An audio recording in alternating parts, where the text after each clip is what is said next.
कोई बोले राम राम राम राम राम, कोई बोले राम राम, कोई खुदाए, कोई सेवे गुसैया, कोई अलाए अलाई, कारण करण करीम करीम, कृपा धारे रहीम रहीम, कारण करण करीम।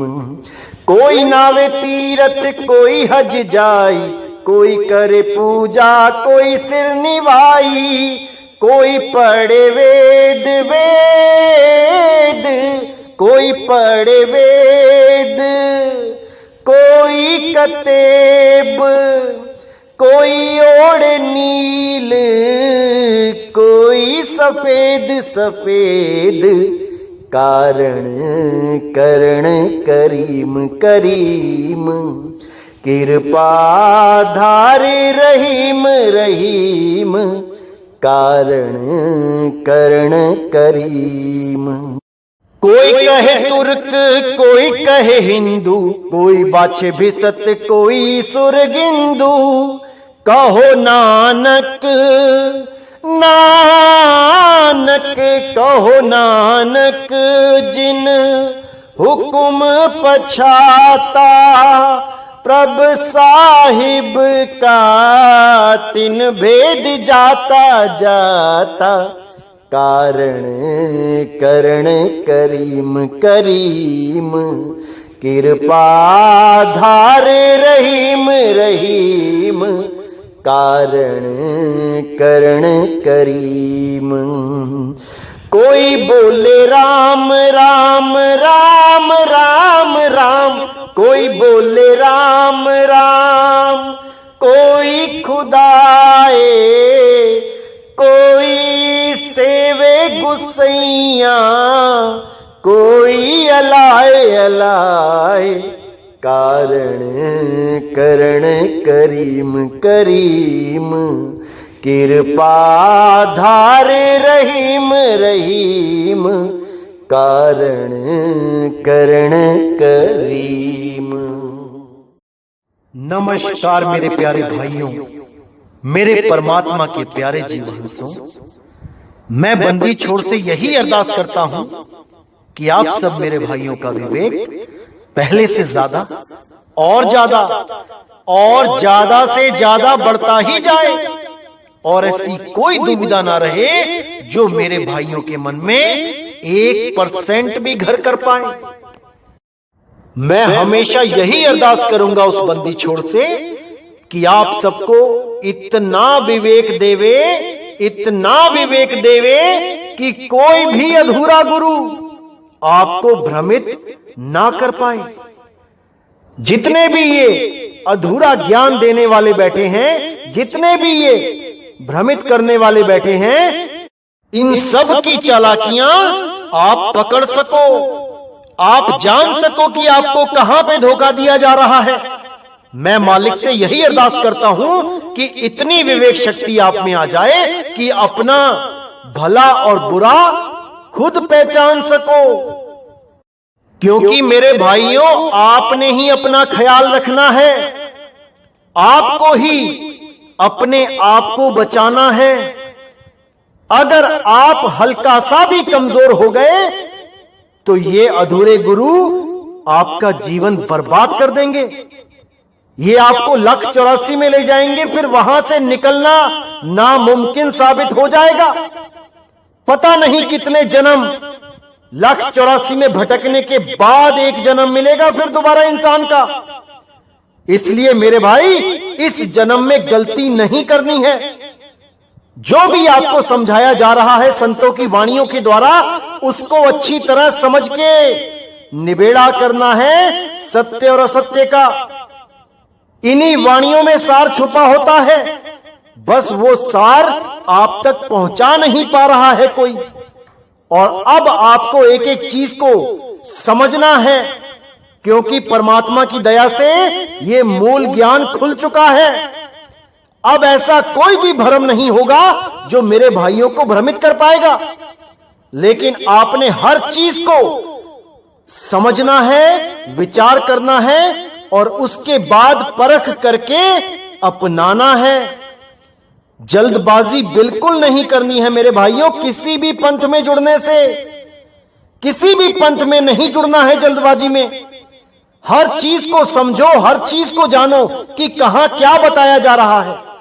जल्दबाजी का काम शैतान का होता है भाई, परमात्मा का नहीं होता। जो लोग कहते हैं कि आओ तुम्हें परमात्मा एक पल में दिखा देते हैं, एक पल में लखा देते हैं, परमात्मा दिखाई देने लग जाएगा, ये सब माया जाल है मेरे भाई, माया जाल है। गुरु केवल भेद बताता है परमात्मा का, ध्यान की विधि बताता है कैसे करना है।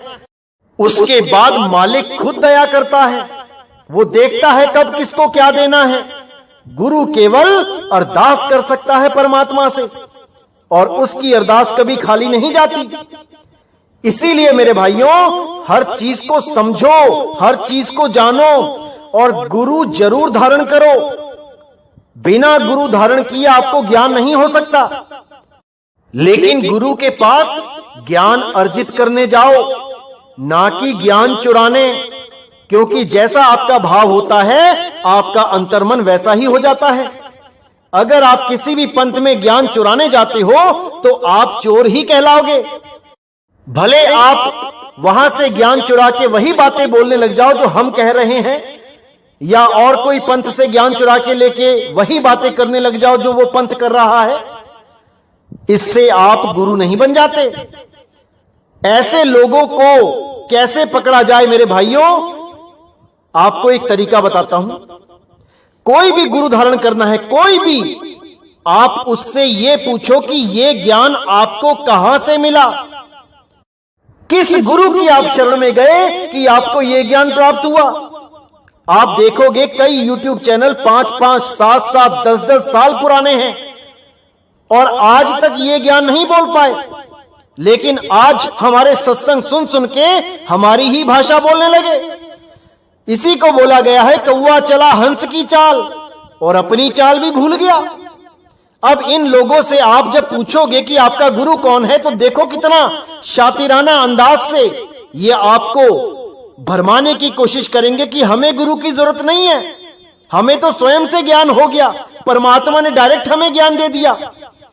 अरे परमात्मा ने तो डायरेक्ट ज्ञान धर्मदास जी को नहीं दिया, वो भी एक गुरु बन के उसके सामने बैठे आके।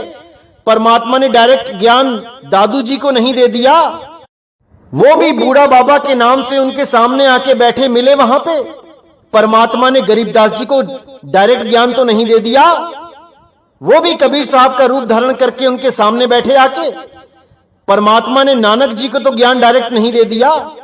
बेई नदी पे जिंदा बाबा के नाम से वो भी गुरु बन के उनको मिले, तो तुम्हें कहां से डायरेक्ट ज्ञान दे दिया भाई। तुम इतने बड़े ज्ञानी हो गए कि इन संतों से भी आगे निकल गए। थोड़ी तो शर्म करो, पता नहीं कहां लेके जाएंगे ऐसे लोग इन जीवों को जिनको ये अपने पीछे लगा रहे हैं। दुख भी होता है, दर्द भी होता है, हैरानी भी होती है, लेकिन क्या करे, जीव अंधा है, कहीं भी जाने को तैयार हो जाता है परमात्मा के नाम पे। अरे पहले परख तो कर लो कि जो सौदा लेने जा रहे हो वो सौदा उसका है या कहीं से चोरी करके लाया है। अगर कोई अपनी दुकान का हीरा बेचता है कहीं भी खड़ा होके, वो डंके की चोट पे बेचता है, और जब एक चोर बेचता है तो वो छुप छुप के बेचता है। वो बताता नहीं है कि किस दुकान से हीरा प्राप्त हुआ है, क्योंकि बता देगा तो चोरी पकड़ी जाएगी। इसलिए मेरे भाई, कहीं से भी जुड़ना हो पहले गुरु का नाम पूछो। ये दुनिया भर के यूट्यूब चैनल बन के आ गए हैं और हमारे ही सत्संग सुन सुन के, हमारी ही भाषा बोल के 2020 में लोगों को भ्रमित करने में लगे हैं। क्योंकि काल भगवान ने भी बोला था कि तेरा पंथ चलने से पहले ही इतने पंथ चला दूंगा कि सत्य असत्य का निबेड़ा ही नहीं कर पाएगा ये जीव। इतनी धुनें दिखा दूंगा लोगों को, इतनी धुनों का ज्ञान दे दूंगा कि सब उसी में उलझ जाएंगे। आज कोई बांसुरी में उलझा है कोई शंखनाद में उलझा है, कोई बीणा में उलझा है, कोई सारंगी में उलझ गया है, कोई इस झींगुर की आवाज में उलझ गया है जो 24 घंटे कानों में आती रहती है। इसी को सत्य मान के बैठ गए हैं लोग।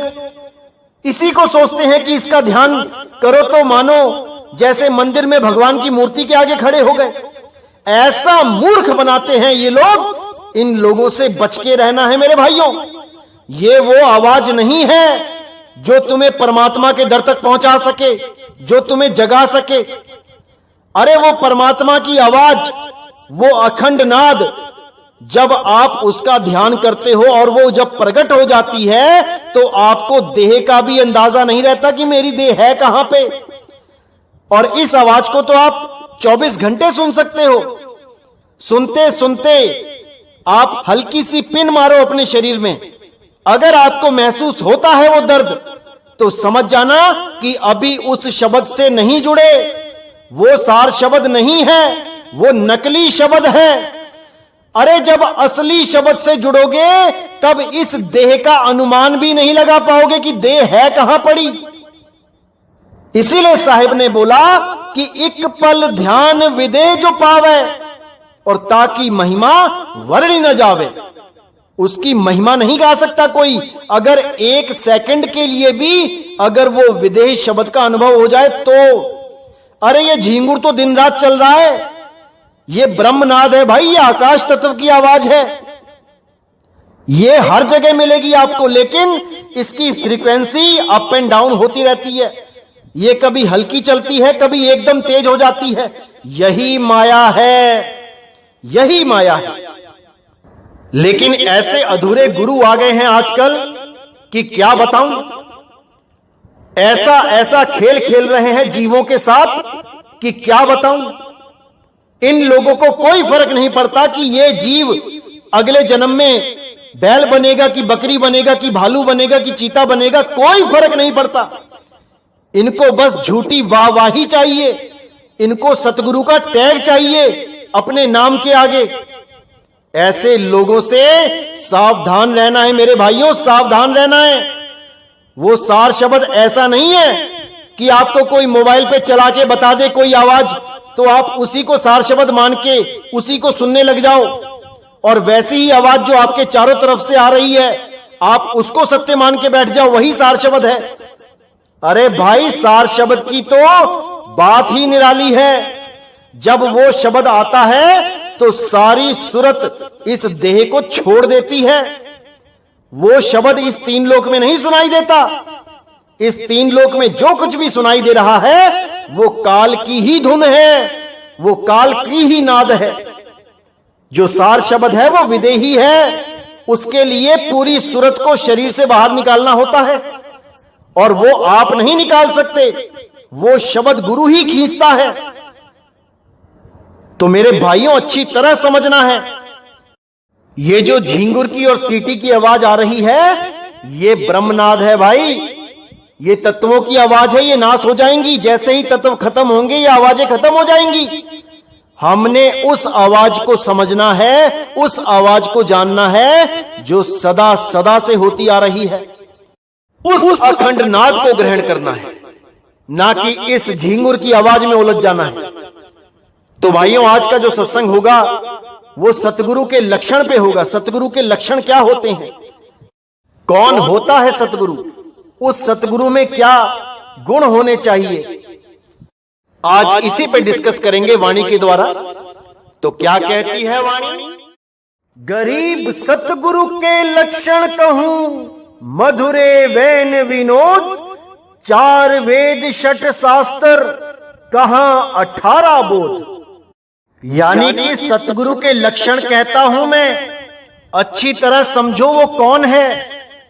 सतगुरु के लक्षण कहूं, मधुरे वैन विनोद, यानी वो ऐसा सतगुरु है जो मधुर है। मधुरे वैन विनोद, उसको प्राप्त करने पर ऐसा विनोद आ जाएगा, ऐसा आनंद अनुभव होगा जिसकी कोई सीमा नहीं, जिसका कोई मुकाबला नहीं, जिसका कोई उदाहरण नहीं मिलेगा।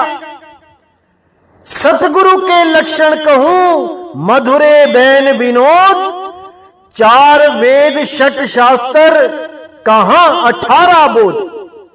कि ये 4 वेद 6 शास्त्र 18 बोध, ये उसके बारे में कहां बयान कर सकते हैं? ये उसके जैसा आनंद कहां प्रदान कर सकते हैं? वो तो सबसे न्यारा है, सबसे न्यारा, इस देह से न्यारा, 5 तत्वों से न्यारा, 3 गुणों से न्यारा, 25 प्रकृतियों से न्यारा, सबसे न्यारा है। उसको यहां पर अनुभव किया ही नहीं जा सकता। कि कोई सोचे अभी बैठे बैठे उसके कानों में सार शब्द की आवाज आने लग जाए, ऐसा नहीं होता है। उसको प्राप्त करने के लिए भेदी गुरु से वो विधि प्राप्त करनी पड़ती है जिससे आपकी सूरत को उस शब्द में लगाया जा सके। और वो ऐसा नहीं है कि मोबाइलों पे उस सार शब्द की धुन को सुनाया जा सकता है, कि उसी से मिलती हुई धुन जो 24 घंटे चल रही है हमारे आजू बाजू, उस आकाश तत्व, उस ब्रह्मनाद को सुनवा के जीवन बर्बाद कर दिया जाए, ऐसा नहीं है। तो कहते हैं सतगुरु के लक्षण कहूं अचल विहंगम चाल, हम यमरापुर ले गया ज्ञान शब्द सरघाल। यानी सतगुरु के लक्षण मैं बताता हूं वो क्या है। वो शब्द गुरु अचल है, अचल, और वो केवल विहंगम चाल से ही प्राप्त होता है। यानी आपकी सुरत सीधी शब्द में लगनी चाहिए। ऐसा नहीं कि पहले आपको कोई और शब्द दिया जाएगा, उसका जाप करोगे मंत्रों का, मैं कौन हूं, मैं कौन हूं, मैं कौन हूं, उसके बाद केवल हूं रह जाएगा। उसके बाद कोई और अवस्था बनेगी, फिर और कोई नाम दिया जाएगा, फिर कोई और अवस्था बनेगी, फिर कोई और नाम दिया जाएगा। अरे नहीं भाई, ये सब माया जाल है। ऐसे शातिर लोगों से दूरी बना के रखें, ऐसे शातिर लोगों से अपने आप को बचा के रखें, नहीं तो आपका अनमोल जीवन बर्बाद कर दिया जाएगा। साफ बोलते हैं कि सतगुरु के लक्षण कहूं अचल विहंगम चाल, कि आपको सीधे एक लक्ष्य दिया जाएगा और उस लक्ष्य को प्राप्त करना ही आपके मोक्ष का, आपकी मुक्ति का कारण होगा। ना कि कोई और अवस्था बनेगी, उसके बाद कोई और अवस्था बनेगी। ये विहंगम चाल नहीं है। विहंगम चाल होता है कि तीर सीधा निशाने पे छूटे, सीधा निशाने पे लगे, बीच में कुछ नहीं है। इसीलिए बोला निशाना मारे कोई संत सुजान, निशाना मारे कोई संत सुजान। इस वाणी पे बहुत जल्दी सत्संग होगा, तब आपको समझ में आएगा कि निशाना कैसे मारा जाएगा।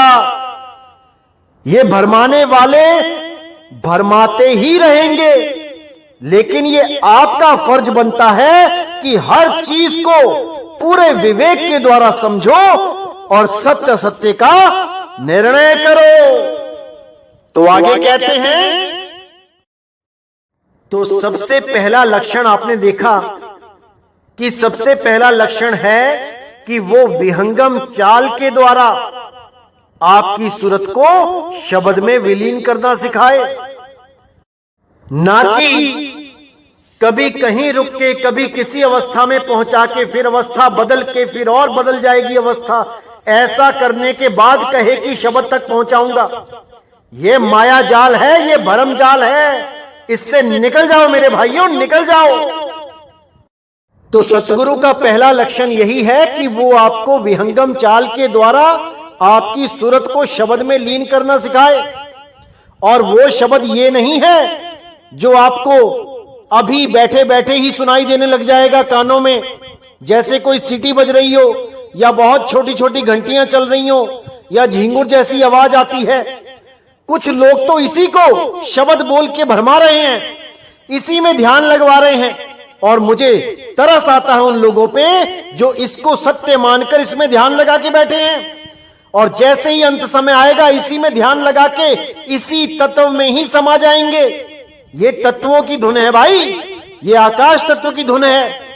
आकाश से ही बाकी तत्व पैदा होते हैं, इसी धुन से ही और जूने मिल जाएंगी, इन्हीं तत्वों की धुनों से ही तत्व मिल जाएंगे। ये नी तत्व की धुन नहीं है। नी तत्व की धुन इन शरीरों से परे है। वो यहां तक नहीं आ रही है कि कोई कहे कि मेरे कानों तक पहुंच जाएगी वो आवाज, ऐसा नहीं है। वो अचल है, वो यहां नहीं आएगी। आपकी सूरत को वहां जाना पड़ेगा। आपकी सूरत को इस शरीर से परे पहुंचना होगा। वहां पर आपको वो अखंड नाद सुनेगा और आपका सारा कनेक्शन इस शरीर से खत्म हो जाएगा। जितने भी समय के लिए आप उसको अनुभव करोगे, आपको पता ही नहीं लगेगा कि मेरा शरीर है भी कि नहीं। और अभी आप जिसको सार शब्द मान के सुन रहे हो, आप अपने ही शरीर में हल्की सी सुई चुभो के देखो। आप उस शब्द को भी सुन रहे हो, उस नकली शब्द को, उस ब्रह्मनाद को, और आपको दर्द भी होगा। इसका मतलब वो शब्द नहीं है, वो सार शब्द नहीं है। वो सार शब्द होता तो सारी चेतना उसमें उसी वक्त समाती और आपको अनुभव तक नहीं होता कि मेरे शरीर में कुछ हो रहा है। ये मैं उस अवस्था की बात कर रहा हूं जब आप केवल और केवल सार शब्द में लीन होते हो। ये उस समय की बात कर रहा हूं मैं, उस पल की बात कर रहा हूं जिसके लिए साहिब ने बोला, एक पल ध्यान विदे जो पावे, ताकि महिमा वर्णी न जावे। ध्यान विदे और नाम विदेहा, दो लख पावे तो मिटे संदेहा। ध्यान विदे और नाम विदे, इन दोनों का बोध जब हो जाए तब समझो कि आपको सार शब्द का अनुभव हो गया है। जब तक इन दोनों का बोध नहीं हो पाया, सार शब्द प्रकट नहीं हो सकता, क्योंकि सार शब्द ही नाम विदे है और नाम विदे लिया दिया नहीं जाता। वो केवल अनुभव का विषय है, उसको केवल क्रॉस चेक किया जाता है गुरु के द्वारा कि जो मुझे अनुभूति हो रही है क्या यही नाम विदे है। तो मेरे भाइयों, अच्छी तरह समझना है, एक एक चीज को अच्छी तरह ग्रहण करना है। ये अधूरे गुरु कब आपको जाल डाल के फंसा लेंगे आपको पता भी नहीं लगेगा। जैसे मछली देखने में बहुत होशियार लगती है, इतनी फुर्तीली होती है कि आप जैसे ही हाथ डालते हो पानी में, एकदम फुर्ती के साथ वो इधर उधर होके निकल ही जाती है। आप पकड़ नहीं सकते उसको पानी में। लेकिन जब आप चालाकी से एक कांटा फेंकते हो पानी में और उसके ऊपर चारा लगा लेते हो, तब वो नहीं समझ पाती कि जिस चारे को वो खाने जा रही है वो उसका भोजन नहीं है, बल्कि वो खुद किसी का भोजन बनने जा रही है। इसी प्रकार काल निरंजन ने ये ब्रह्मनाद, ये झिंगुर जैसी जो आवाज चलती है, जो आजकल लोग मोबाइलों पे सुना रहे हैं सार शब्द बोल के, ये आवाज यहां प्रकट की हुई है। और जो भी उसमें ध्यान लगा रहा है, याद रखना मेरे भाइयों, तुम वो मछली हो जो काल निरंजन के जाल में फंस गए हो। अभी भी अगर तुमने विवेक नहीं लगाया तो याद रखना उसका भोजन बन जाओगे। वो धुन यहां नहीं है जहां तुम्हें सुनवाई जा रही है। अरे तुमने कान से सुना उसको मोबाइल में और तुम उसके जैसी ही एक धुन को पकड़ के बैठ गए जो आकाश तत्व की धुन है। पूछो अपने गुरु से कि 5 तत्वों की अलग अलग धुनें कैसी होती हैं, बताए जरा, क्योंकि हर तत्व की अलग धुन होती है। लेकिन परमात्मा की धुन निहित तत्व है, वो तत्वों से परे है। वो यहां बैठे बैठे झिंगुर की आवाज की तरह सुनाई नहीं देती, उसकी प्राप्ति करनी पड़ती है, उस धुन में ध्यान धरना पड़ता है। धुन में ध्यान, ध्यान में जाना, गुरमुख अकत कहानी। बाबा नानक साहिब कहते हैं कि उस धुन में ध्यान धरना पड़ेगा, लेकिन उस ध्यान की विधि कैसे पता लगेगी, वो केवल भेदी गुरु बताएगा। तब आप उसको प्राप्त कर सकते हो। अन्यथा ऐसे नहीं कि बैठे बैठे झिंगुर की आवाज सुनते रहे और अंत समय में प्राण निकल गए और झिंगुर बन के ही आ गए यहां पे। क्योंकि जहां आशा तहां वासा। समझ जाओ मेरे भाई, इसको समझ जाओ। तो पहला लक्षण आपको समझ में आ गया कि सतगुरु का क्या लक्षण होता है, जो विहंगम चाल से जोड़ता है। ना कि पहले वो ब्रह्मा जी के लोक, फिर विष्णु जी के लोक, फिर शंकर जी के लोक, फिर ब्रह्म लोक, गोलोक, ऐसे करते करते सतलोक, अलख लोक, अगम लोक, अनामी लोक ऐसे पहुंचाता है। नहीं, वो सीधे शब्द में ही वास करवाता है, वो सीधे शब्द में ही सूरत को लगवाता है। तो दूसरा लक्षण है कि वो काम वासनाओं से रहित होना चाहिए, यानी उसके मन में काम के प्रति कोई वासना नहीं होनी चाहिए। अगर वो सच में एक आत्मज्ञानी है, वो सच में आत्मा के आनंद को प्राप्त कर चुका है, तो वो कभी भी शरीर से यानी हड्डी के ढांचे से, मांस से, इस चमड़ी से, इससे प्रेम नहीं करेगा, इस वासना में नहीं उलझेगा। अगर सच में उसने आत्मज्ञान को प्राप्त किया है तो।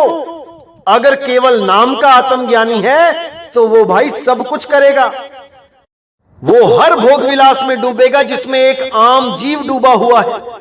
वो उसी आम जीव की तरह ही कमजोर होगा, बस कहने के लिए गुरु बन के बैठा होगा, इससे ज्यादा कुछ नहीं।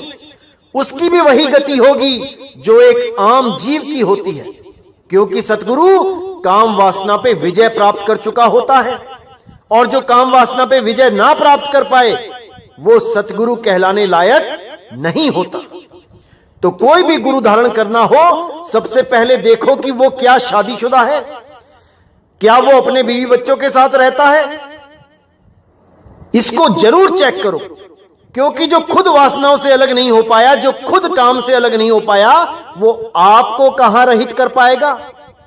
इसीलिए साहिब ने बोला, जहां काम तहां राम नहीं, जहां राम नहीं काम, दो कभी न मिलसी रवि रजनीक ठाव। वो दोनों कभी नहीं मिल सकते एक ठाव पे। कोई कहे कि रात तो है, हां माना रात है, लेकिन सूरज भी चढ़ा हुआ है, ऐसा नहीं हो सकता। जैसे आजकल ये लोग गुरु लोग कहते हैं कि हां हां हम शादीशुदा हैं लेकिन हम आत्मज्ञानी हैं, ऐसा नहीं हो सकता मेरे भाई, नहीं हो सकता। क्योंकि जिसको आत्मज्ञान ही हो गया वो आनंद का समुंदर साथ लेके चलता है।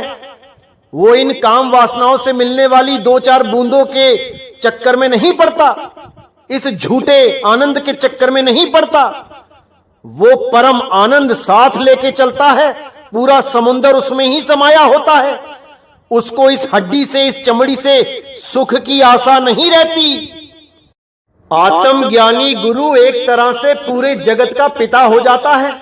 सब उसको अपने बच्चे ही नजर आते हैं, चाहे वो कोई लड़का हो चाहे वो कोई लड़की। वो भोग विलास के लिए सोच भी नहीं सकता किसी के साथ भी, क्योंकि वो उस अवस्था को प्राप्त हो चुका है जहां पर परमात्मा और वो दो नहीं है, वो एक ही है। और अगर वो अभी भी शादी ब्याह के चक्कर में रहता है, भोग विलास के चक्कर में रहता है, तो इसका मतलब उसको मन ने भरमा दिया है कि तू आत्मज्ञानी हो गया है। असल में उसने कभी आत्मज्ञान का स्वाद चखा ही नहीं। अच्छी तरह समझना है मेरे भाइयों, इसको अच्छी तरह समझना है। तो तीसरा लक्षण है कि वो क्रोधी नहीं होना चाहिए। आप अगर अपने गुरुओं के आसपास रहते हैं तो आप उन पे विचार करें, उनके व्यवहार पे विचार करें कि क्या उसको क्रोध आता है। और क्रोध दो प्रकार का होता है। एक होता है किसी की भलाई के लिए क्रोध किया जाए, जैसे बच्चों को डांटते हैं कि ये काम मत करो वरना मार पड़ेगी। ऐसा क्रोध करना कोई बुरा नहीं होता, ये किसी की भलाई के लिए ही आप उसको क्रोध कर रहे हो, समझा रहे हो। इस प्रकार का क्रोध करने से आप क्रोधी नहीं कहलाए जाओगे और ना ही कोई गुरु क्रोधी कहलाया जाएगा। असल में क्रोध क्या होता है, जैसे मान के चलो किसी का फोन आपके गुरुजी को आ गया और आपके गुरुजी की कोई बहस होने लग गई फोन पे, और धीरे धीरे बहस बढ़ने लग गई तो गुरुजी अपना आपा ही खो गए और क्रोधवश आके उसको गालियां देने लग जाएं, मां बहन की गालियां देने लग जाएं, तो ऐसे गुरु को क्रोधी ही कहा जाएगा जिसके मुंह से किसी को भी गाली निकल जाए। यानी अभी उसको अपने ऊपर कंट्रोल ही नहीं है। अभी वो यही नहीं समझ पाया है कि जिसका फोन उसको आया है वो भी मालिक का ही बच्चा है, वो भी परमात्मा का ही जीव है। अगर वो तुम्हारे से विरुद्ध कुछ बात कर भी रहा है तो तुम ज्यादा से ज्यादा क्या करो, उसका फोन काट दो, ना कि उसको गालियां देने लग जाओ। अगर ऐसा कोई गुरु करता है उसको तत्काल ही त्याग देना चाहिए।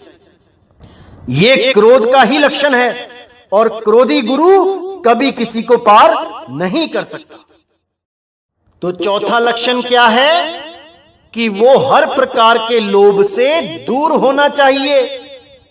लोभ क्या होता है इसको अच्छी तरह समझें। जैसे कोई भी गुरु है, A to Z कोई भी गुरु है, और अगर वो सत्संग कर रहा है और उसके सत्संग में चढ़ने वाला जितना भी दान चंदा है, जितने भी पैसे हैं, अगर वो उन पैसों को अपने आश्रम में ऊंची ऊंची दीवारें बनाने में लगा है, अपने बड़े बड़े महल खड़े करने में लगा है, बड़ी बड़ी गाड़ियां खरीदने में लगा है, करोड़ों रुपए की गाड़ियां लेके उसी में बैठना पसंद कर रहा है, करोड़ों रुपए के संगमरमर लगा के बैठा है अपने आश्रम में, बड़े बड़े सिंहासन बना के बैठा है, तो याद रखना मेरे भाइयों, वो लोभी गुरु है, लालची है। वो केवल तुम्हें दिखाने के लिए गुरु बना बैठा है, वो तुम्हें दिखाने के लिए एक सन्यासी बना बैठा है, लेकिन उसका अंतर्मन सन्यासी नहीं है। केवल बाहर से चोले पहनने से कोई सन्यासी नहीं हो जाता। उसके मन में तो एक आम आदमी से भी ज्यादा वासना छुपी है माया की। वो एक झोपड़ी में नहीं रह सकता, उसको रहने के लिए बड़े बड़े महल चाहिए। मेरे भाई, यही माया उस गुरु के पतन का कारण बनेगी। उस गुरु को भी 84 में लेके जाएगी और उसके पीछे जो बेचारे चेले लगे हैं वो भी इस माया में उलझ पुलझ के मर जाएंगे। क्योंकि जब वो गुरु प्राण त्यागेगा तो उसी के चेले झगड़ा करेंगे, आपस में लड़ेंगे, मरेंगे। कई जगह तो यह भी देखा गया है कि चेले ही षड्यंत्र करके गुरु को जहर दे आए हैं, गुरु की हत्या करवा दी है इसी माया के चक्कर में। और ये गलती किसकी है? उसी गुरु की है जिसने इतनी माया इकट्ठी कर ली। अरे अगर वो माया इकट्ठी ना करता और एक झोपड़ी में ही बैठा होता सारी उम्र, तो कौन सा चेला उसको जहर देने जाता? कौन सा चेला उसके झोपड़े पे अधिकार करने की कोशिश करता? कौन सा चेला उसके खिलाफ षड्यंत्र रचता? क्योंकि उस गुरु ने ही अपने हाथों अपने विनाश की कहानी रच डाली है। अरे यही माया के चक्कर में तो बड़े बड़े राजा महाराजा मारे गए। वही माया अगर साधु संतों ने इकट्ठी करके रख ली, बड़े बड़े मंदिर बना दें, बड़े बड़े ट्रस्ट बना दें, बड़े बड़े महल बना दें, तो उनमें और राजाओं में फर्क क्या रहा? कोई फर्क नहीं रहा। वही षड्यंत्र उन राजाओं महाराजाओं के यहां होते थे, वही षड्यंत्र इन आश्रमों में होने लग जाएंगे। क्या फर्क रहा? तो मेरे भाई, ऐसा गुरु धारण करो जिसके अंदर इन ईंट पत्थरों से कोई मोहब्बत ना हो। वो एक झोपड़ी में भी सारा जीवन काटने का सामर्थ्य रखता हो, क्योंकि उसको ये बोध होता है कि ये शरीर ही जब हमारा नहीं है तो ये महल अटारियां कहां हम लेके जाएंगे। ऐसा गुरु धारण करो जो माया से परे हो, जो लोभ से परे हो। और अगर जो चंदा, जो पैसा चढ़ता भी है, वो भी केवल संगत के कल्याण के लिए लगाए। ग्रंथ छापे, उनको बांटे, बहुत कम कीमतों में बांटे, ताकि गरीब आदमी को भी उस ग्रंथ को पढ़कर ज्ञान प्राप्त हो और वो भी परमात्मा के मार्ग में तत्पर हो सके, आगे बढ़ सके। और भी बहुत से तरीके हैं संगत की सेवा करने के, इस जीव के कल्याण के लिए और भी बहुत से तरीके हैं। वहां पर पैसा लगाए, ना कि अपनी महल अटारियों में लगाए और बड़ी बड़ी गाड़ियों में लगाए और अपनी जेड सिक्योरिटी में लगाए। ये सतगुरु के लक्षण नहीं है, बिल्कुल नहीं। इसीलिए साहिब ने बोला था, गुरु को चेला विष देवे, जो गाठी हो दाम, पुत्र पिता को मारता, ये माया का काम। अगर गुरु की गांठी में यानी गठड़ी में माया है, अगर बड़े बड़े आश्रम हैं, तो याद रखना सब चेले ही नहीं होते। बहुत से लालची लोग भी आ जाते हैं आश्रमों में चेला बन के और खूब झूठी सेवा करके एक दिन गुरु को ही विष देके स्वर्ग पहुंचा देते हैं और उसकी सारी प्रॉपर्टी पे कब्जा कर लेते हैं, जो उस गुरु ने बेचारे गरीब लोगों के खून पसीने की मेहनत से चढ़ाए गए 10-10, 15-15, 20-20 रुपए, 100-100 रुपए से साम्राज्य खड़ा किया होता है। ये सब उन हाथों में चला जाता है जो स्वयं अपने गुरुओं को विष दे देते हैं। तो भाई उन भक्तों के पैसों का क्या बना? इतनी श्रद्धा से जो दान पुण्य उन्होंने किया अपने गुरु के लिए, वो कहां गया? वो उन हत्यारों के ही हाथ में आ गया। तो भाई ऐसा दान पुण्य किस काम का, जो ईंट पत्थरों में लगा के उसी आश्रम के साधकों में, उसी आश्रम के शिष्यों में झगड़े का कारण बन जाए। सारे शिष्य आपस में ही झगड़ा करने लग जाएं कि मैं बैठूंगा गद्दी पे, मैं बैठूंगा गद्दी पे, मैं बनूंगा इस पूरे महल का राजा। किस काम का वो पैसा, किस काम का वो दान? अरे भाई सोच समझ के दान दो, सोच समझ के देखो कि गुरु कहां लगा रहा है, तुम्हारी मेहनत का पैसा कहां लगाया जा रहा है, इस पे विचार करो। तो भाई ये सतगुरु के लक्षण नहीं है, बिल्कुल नहीं है। जो जनता का पैसा अपने ऐशो आराम में लगाए, अपने आश्रमों को बढ़ाने में लगाए, ऐसा नहीं होना चाहिए। रविदास जी महाराज, कबीर साहब जी, नानक साहब जी एक झोपड़ी में रह के चले गए। उन्होंने तो कभी डिमांड नहीं करी कि बड़े बड़े आश्रम होने चाहिए। पूरी दुनिया में गुरु कहलाए, पूरी दुनिया में उनके शिष्य हैं, लेकिन उन्होंने तो ऐसा कोई बड़ा विशाल आश्रम नहीं बनाया। जो आज ये लोग बहाना मारते हैं कि संगत बढ़ रही है, अब हमें बड़े बड़े आश्रम चाहिए, हमें बहुत बड़े बड़े संगत हॉल चाहिए। अरे भाई अगर 140 करोड़ तुम्हारी संगत हो जाएगी तो पूरा भारत खरीद लोगे क्या? कि पूरे भारत को खरीद लोगे कि ये आश्रम बन गया हमारा, ये हमारे नाम कर दो जमीनें? अरे कहीं पे सत्संग है, आप जाओ, उस शहर में कोई बड़ा मैदान है, वहां पे आप सत्संग करो परमिशन लेके और अपने अपने घर वापस हो जाओ। कौन से आश्रम की जरूरत है, कौन से बड़े बड़े संगत हॉल की जरूरत है? क्यों लोगों का पैसा जमीनों में लगाया जा रहा है? क्यों ईंट पत्थरों में लोगों का मेहनत का पैसा लगाया जा रहा है?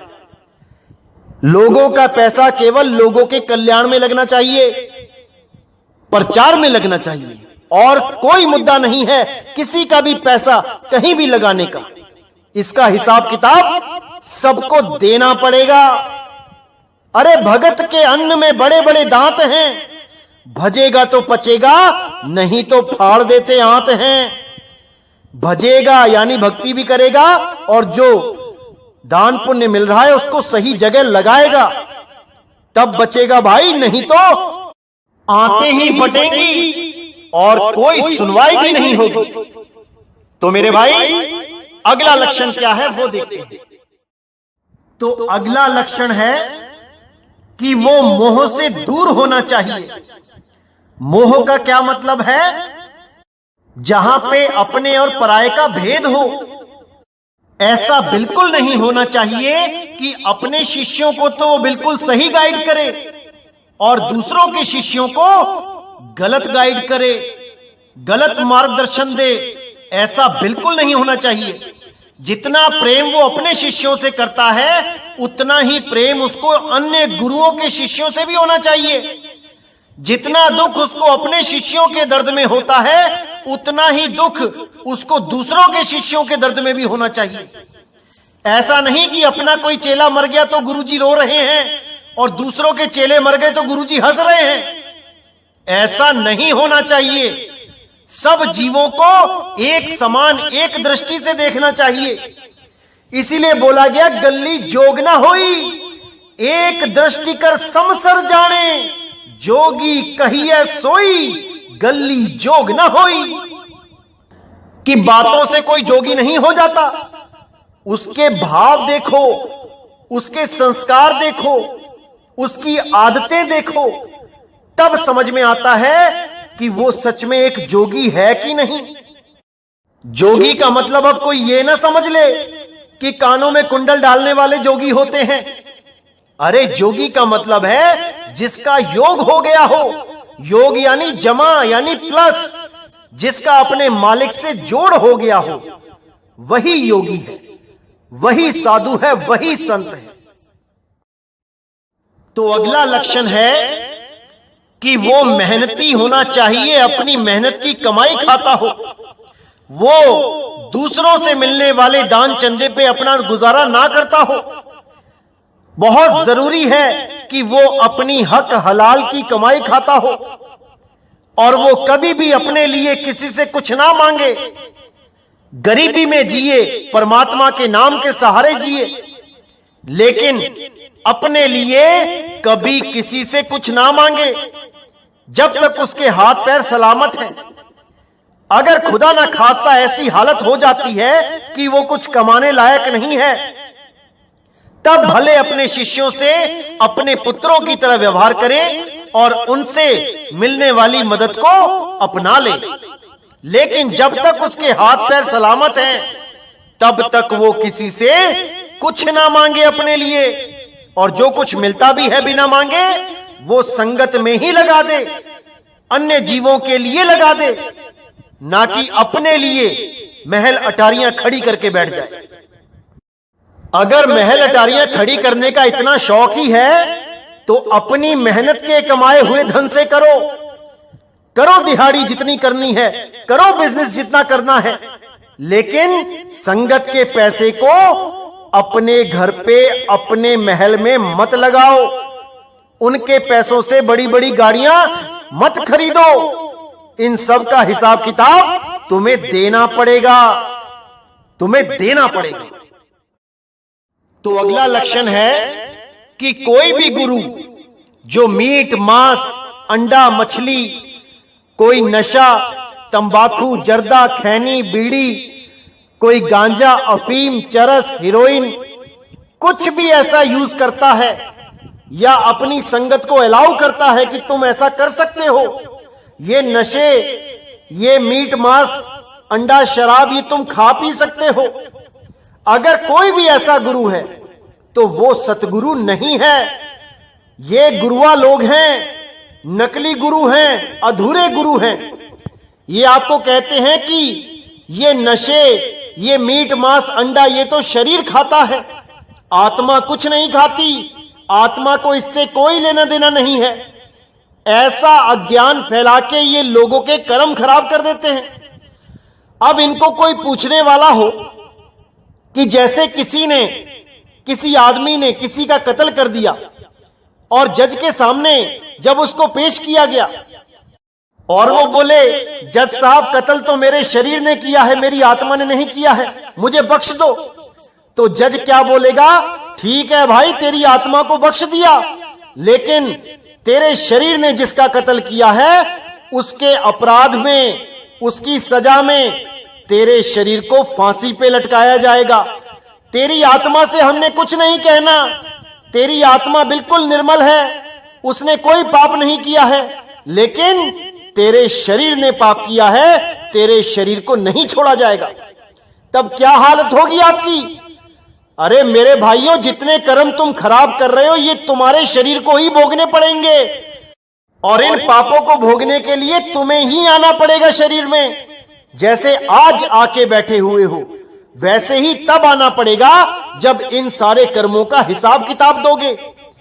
तो ऐसे गुरुओं को तो पैर भी हाथ नहीं लगाना चाहिए जो ऐसी शिक्षा देके समाज का बेड़ा गर्क कर देते हैं।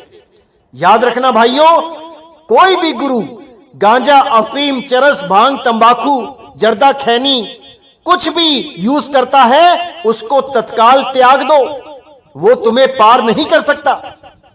और अगर कोई मीट मांस भक्षण करता है, वो तो साक्षात राक्षस है। कबीर साहब ने बोला है, मांसाहारी मानवा प्रत्यक्ष राक्षस जान, और ताकि संगत ना करो होए भक्ति में हान। अरे आम आदमी जो मीट खाता है, उसकी भी संगत करने को मना किया गया है, और यहां तो गुरुआ लोग ही मीट खा रहे हैं। ऐसे लोगों को तत्काल त्याग देना चाहिए। अब जो सबसे इंपॉर्टेंट लक्षण है वो क्या है, जो उस गुरु में बिल्कुल नहीं होना चाहिए, वो है अहंकार। अहंकार ही सबसे बड़ी बीमारी है, जो जन्म मरण का सबसे बड़ा कारण है। अगर अहंकार ना हो तो कोई कर्म हो ही नहीं सकता।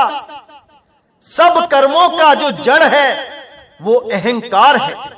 इसी अहंकार के चलते बड़े बड़े ऋषि मुनि, बड़े बड़े देवी देवता उस मुक्ति पद को प्राप्त नहीं कर पाए। ये अहंकार बड़े बड़े योगी सिद्धों को खा गया। इस अहंकार से कोई बिरला ही बचा है। इस अहंकार से बचना सबके बस की बात नहीं है। कैसे पता लगे कि हमारा गुरु अहंकारी है कि नहीं? बहुत विवेक लगाना पड़ेगा मेरे भाइयों इस चीज को समझने में। कबीर साहब कहते हैं, माया तजनी सहज है, मान तजा नहीं जाए, मान मुनि मुनिवर गले, मान सबन को खाए। ये मान बड़ाई ही सबसे बड़ी प्रॉब्लम है। अगर इस मान बड़ाई में गुरु फंसा हुआ है तो मेरे भाई आपको वो कभी मुक्त नहीं कर पाएगा।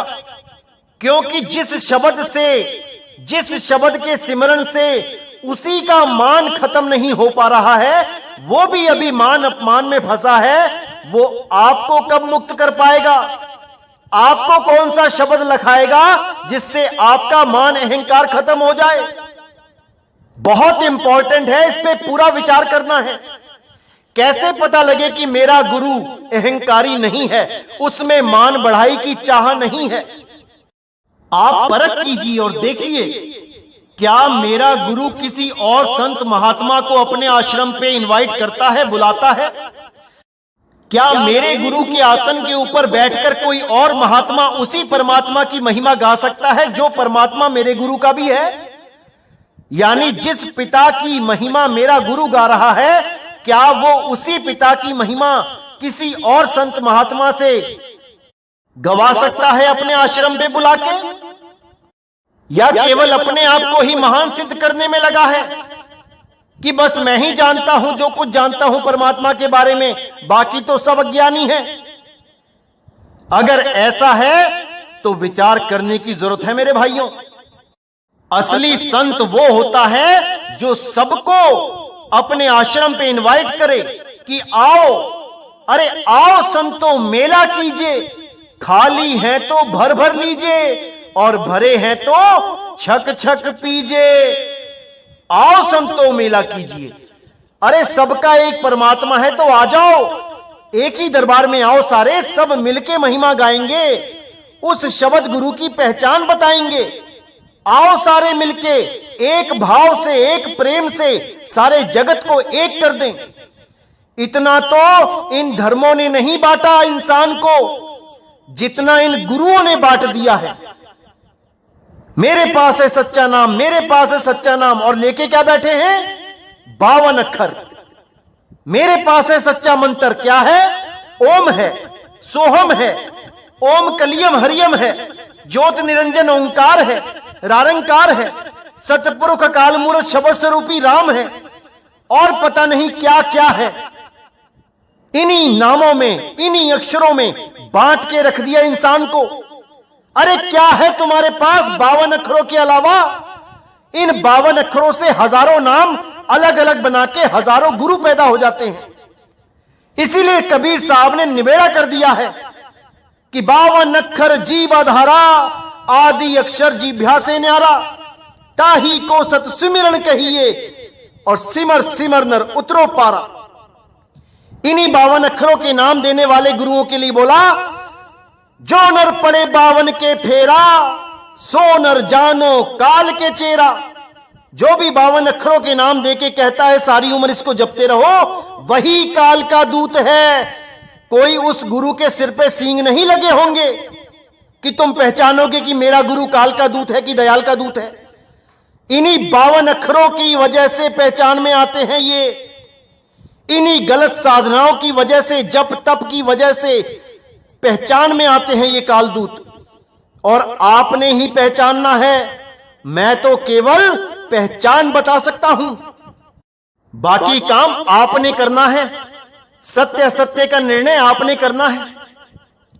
तो अगला जो पॉइंट है, अहंकार का कैसे पता लगे कि मेरे गुरु में अभी मान बढ़ाई का, अहंकार का बहुत ज्यादा जोर है, कैसे पता लगे? तो देखिए, अगर कोई आपके गुरु के खिलाफ कुछ बोल देता है, किसी ने कुछ भी बोल दिया आपके गुरु के खिलाफ, अब अगर उसमें अहंकार नाम की चीज नहीं है, यानी वो मान अपमान सम्मान से ऊपर उठ चुका है, तो वो कभी भी रिएक्ट नहीं करेगा, एक्शन का रिएक्शन नहीं होगा। कई गुरु आपने देखा होगा कि उन गुरुओं के बारे में कोई हल्का सा भी गलत बोल देता है तो वो गुरु उठा के क्या करते हैं, मानहानि का केस दायर कर देते हैं। अब ये गुरु जो मानहानि का केस दायर करते हैं, असल में इनके अंदर मान सम्मान पाने की दिव्य लालसा होती है और इनको लगता है कि अगर मेरे बारे में किसी ने गलत बोल दिया, मुझे नीचा दिखाने की कोशिश करी, तो मेरे मान अहंकार को ठेस लग गई। अब इस ठेस को ये सह नहीं पाते क्योंकि इनके अंदर मान सम्मान पाने का कीड़ा है। ये लोग एक आम जीव की तरह, एक आम जीव यानी जो काम क्रोध लोभ में लिप्त है, जो मान अहंकार मान सम्मान से ऊपर नहीं उठ पा रहा है, ये उस जीव के लेवल की हरकत कर देते हैं। ये कोर्ट में केस लगा देते हैं मानहानि का, दावों का। ऐसे ही ये गुरु पकड़े जाते हैं कि अभी इनके अंदर मान सम्मान की लालसा बनी हुई है, इनको परमात्मा नहीं मिल सकता। क्योंकि कबीर साहब कहते हैं, दास कहाना कठिन है, हम दासों के दास अब तो ऐसे होए रहे ज्यों पांव तले की घास। अरे कबीर साहब तो कहते हैं, निंदो निंदो मोको लोग निंदो, निंदा जन को खरी प्यारी, निंदा बाप निंदा महतारी, निंदा होई ते बैकुंठ जाइए, नाम पदार्थ मन ही बसाइए, हृदय शुद्ध जो निंदा होई, हमरे कपरे निंदक धोई, निंदा करे सो हमरा मीत, निंदक माही हमरा चीत, निंदक सो जो निंदा होरे, हमरा जीवन निंदक लौरे, निंदा हमरी प्रेम प्यार, निंदा हमरा करे उद्धार, जन कबीर को निंदा सार, निंदक डूबा हम उतरे पार। तो कबीर साहब तो कहते हैं कि जो मेरी निंदा करता है असल में वही मेरा सबसे अच्छा मित्र है, मेरे सारे कर्मों का भार वही उतार रहा है, मेरे मैले कपड़े धो रहा है, वो मेरा धोबी है। और इस धोबी के सिर पे मेरे मैल यानी मेरे कर्मों का भार चढ़ रहा है। ये धोबी ही मेरा सबसे अच्छा मित्र है जो मेरी निंदा करता है।